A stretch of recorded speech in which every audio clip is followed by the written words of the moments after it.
Des confidences étonnantes. Joyce Jonathan était invitée dans l'émission Un dimanche à la campagne, diffusée sur France 2 ce 8 janvier.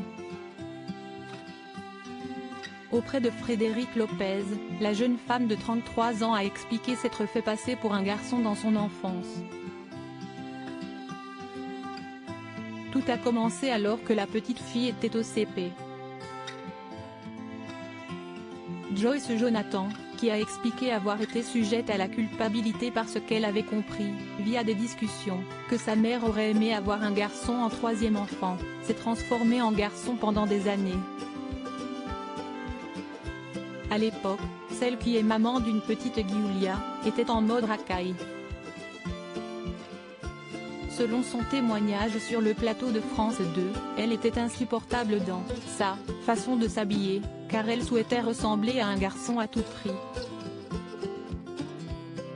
Je me faisais appeler Michael. J'ai été Michael pendant 3 ou 4 ans, a-t-elle notamment confié au sujet de cette période peu ordinaire de sa vie. Joyce Jonathan, ce jour où elle a re-switché en fille, je voulais avoir les cheveux courts, et quand j'arrivais en classe, nous, disaient les filles d'un côté, les garçons de l'autre, j'allais du côté de ces derniers, a ensuite longuement détaillé l'artiste auprès de Frédéric Lopez. La maîtresse était exaspérée et j'avais un nombre conséquent de mots dans mon carnet de correspondance.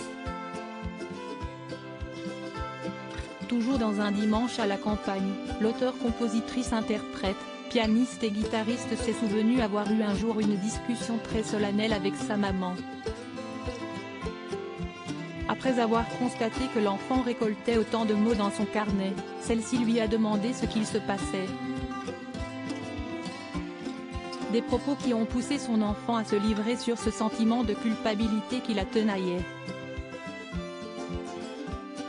Joyce Jonathan, rassurée sur le fait que sa maman l'avait aimé dès le premier jour, aurait ensuite re-switché en fille, je ne m'en souviens plus très bien, mais je suis allée chercher des barrettes et je lui ai demandé de me les mettre.